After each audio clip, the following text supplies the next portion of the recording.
Hello, this is AJ Macdonald with Macdonald Financial Services. I got Devin Jones here. We're going to talk to you about what happened last week.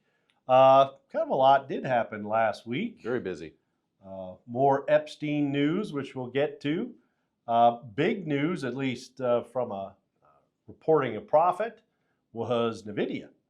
They made a bunch of money. Bunch of dough. Better than expected. Better than expected. You know, we have seen a little weakness out of them, but you know, these numbers, these I guess asteroid type numbers that they've been throwing around for such a long time, they really got to hit home run after home run, and maybe this was just a long triple, so to speak. I don't know.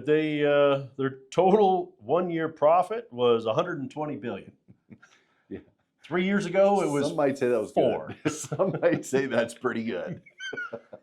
But not good enough.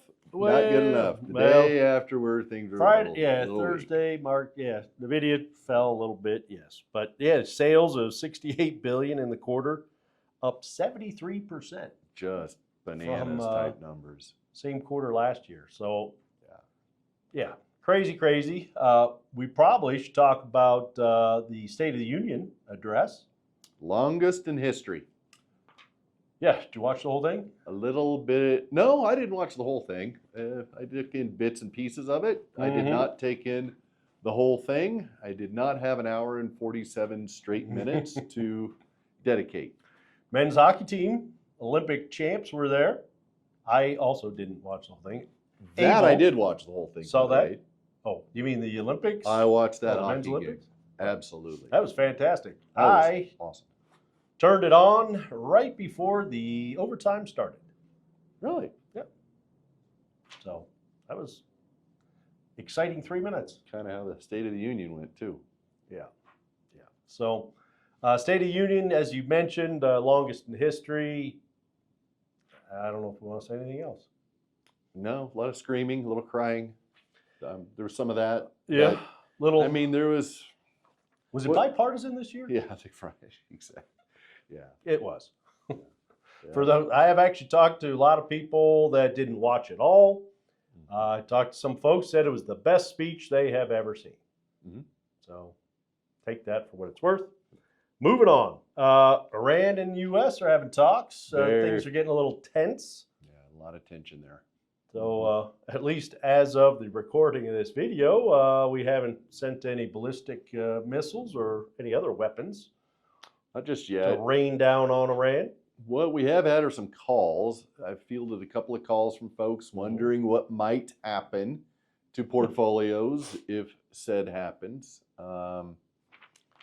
We'll cross that bridge. God forbid it happens. And, we bombed them last year. We did.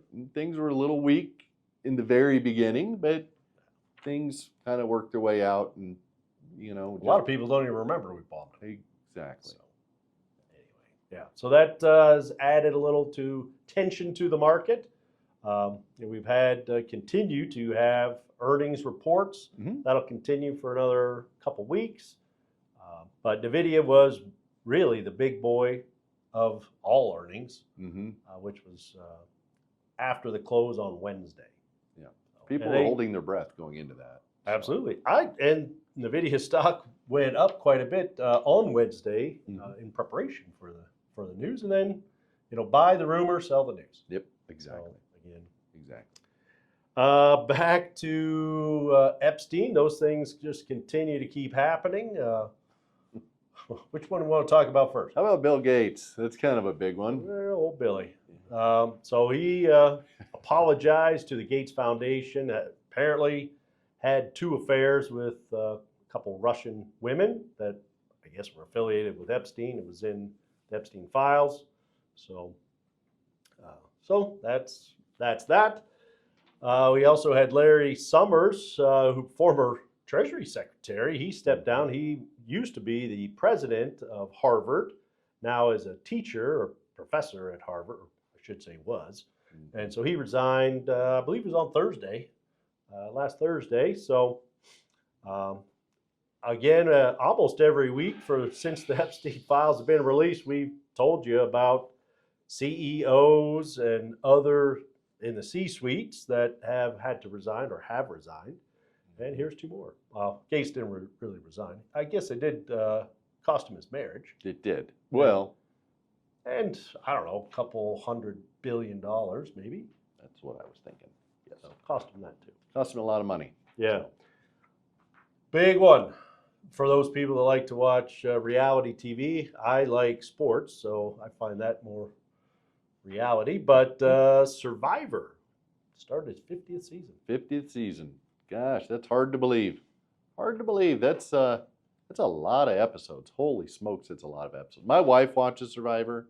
I don't know about your family, but she watches it. Not loyal, but she does watch it occasionally. So it's on There in you the go. background. Well, in it was my a big house. deal. I guess it's kind of was the founder of all reality TV shows. Mhm. I have not watched it one time, and neither has my wife. So And yet you're still here. I'm still alive and doing okay. How about the Tooth Fairy? Let's talk about the Tooth Fairy. How about that? Raise those rates, his or her rates. To her. Tooth Fairy is a woman. Okay. At least around my house.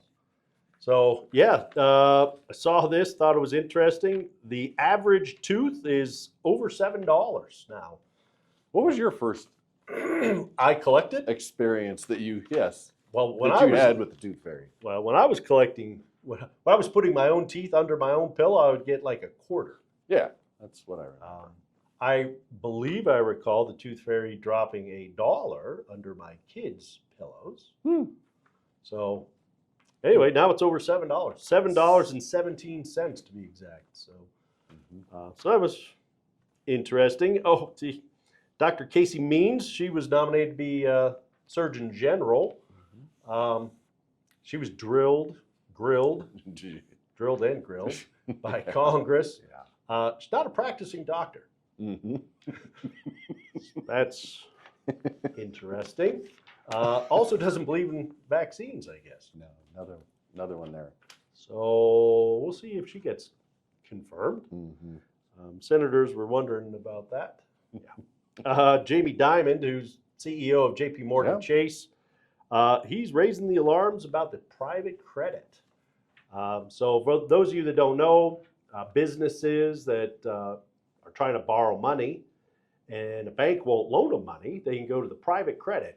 A lot of VC firms. I actually went out to New York City last year to learn more about private credit and came back thinking, why in the world would a company want to borrow money at such a high rate? That's because that's their only option. That's the only option they have. And we're talking, 10 to 20% in that ballpark. Anyway, so he's concerned that might collapse and maybe cause a run of some sort. Well, for good reason. I mean, we're already starting to see some cracks there. So We are. We are. Brings up lending. How about mortgages? Rates under 6% for the first time in a long time. I think over 3 years. Mm-hmm. Yeah, so the 10-year treasury, which is what all mortgage, I shouldn't say all mortgages, but mortgages based off the 10-year treasury, still a touch over 4%, but mortgage rates are under 6%. So may see a lot of people trying to go out and either refi or go out and buy a home. Yeah, maybe the grip is loosening a little bit in that industry. Maybe. So, Things are still moving. They're just not moving like they're they just used a little softer. Yeah. A little softer in real estate. So anyway, we got anything else? I think that's about all on our list. So it was a pretty lengthy list because the week was chock full of information. So a lot of stuff going on. A lot of topics. Yeah. Well, thanks for watching. If you have any questions, as always, give the office a call, especially about the Tooth Fairy. And we'll see you next time. Thanks.